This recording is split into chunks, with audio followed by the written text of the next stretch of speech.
अमृत महोत्सव पूरे देश में मनाया जा रहा है और विभिन्न विभिन्न स्थानों पर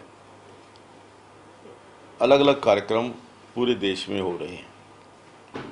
उसी कड़ी में हम हरियाणा विधानसभा का एक विशेष सत्र अमृत महोत्सव को मनाने के लिए आयोजन कर रहे हैं और इसी संबंध में कल मैं देश के उपराष्ट्रपति आदरणीय श्री वेंकैया नायडू जी से कल मिला था और मैंने उनसे निवेदन किया था कि वो ये जो सत्र है इसका उद्घाटन वो करे और मुझे बड़ी खुशी है कि उन्होंने इस निमंत्रण को सहर्ष स्वीकार किया है और उन्होंने कहा कि मैं ज़रूर आऊँगा।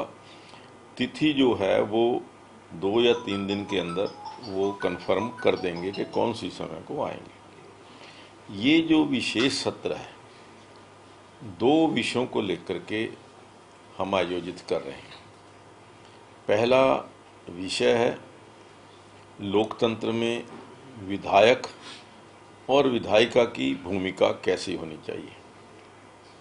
दूसरा public purse, its utilisation and accountability, कि जो पैसा हम जनता से टैक्सों के रूप में वसूल करते हैं और सरकार को खर्च करने के लिए विधानसभा में बजट पास किया जाता है, उस पैसे का यूटिलाइजेशन किस प्रकार से होना चाहिए, उसकी अकाउंटेबिलिटी कैसे होनी चाहिए, इसको लेकर के ये दूसरा विषय हम इस सत्र में रखने वाले हैं।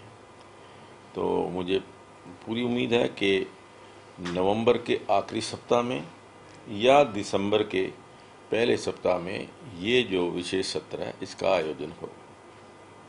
तो ये 1 दिन का या 2 दिन का कुछ? अभी तो फिलहाल 1 दिन का कहा है, वैसे 2 दिन का मेरा प्रयास है कि 2 दिन के अंदर 2 विषय लिए जाएं।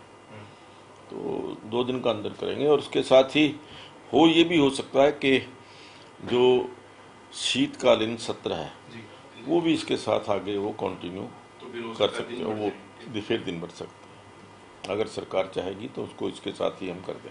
इसके अंदर हम जो कुछ एक्सपर्ट्स जो कोशिश है कि जो नीति आयोग के सदस्य हैं या कुछ और जो एक्सपर्ट्स इन मामलों के अंदर हमारे विधायकों को एक सही जानकारी दे सकें, उनकी जिम्मेवारियों का एहसास करा सकें और जो हमारा पब्लिक पर्स है उसको कैसे यूटिलाइज किया जाना चाहिए और उसकी यूटिलाइजेशन की जिम्मेवारी किस किस की है, उसके ऊपर चेक कैसे रख सकते हैं।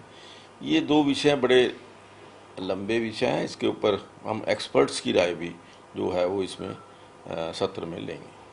सर, क्या कोई नई विधानसभा के प्रारूप को लेकर भी चर्चा हुई है उनसे? हाँ, देखिए वो जो है विषय मैंने कई स्थानों पर उसकी चर्चा की है और सभी ने कहा कि ये बहुत आवश्यक है।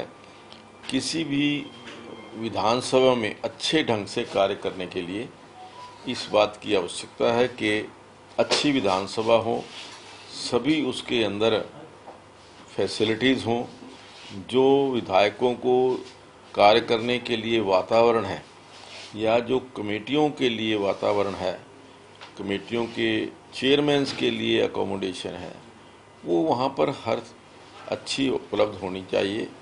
और इसके साथ साथ जैसे पत्रकारों का मैंने कहा, अब हम विधानसभा को ई-विधानसभा करने जा रहे हैं, तो उस दृष्टि से भी नए विधान भवन की आवश्यकता है।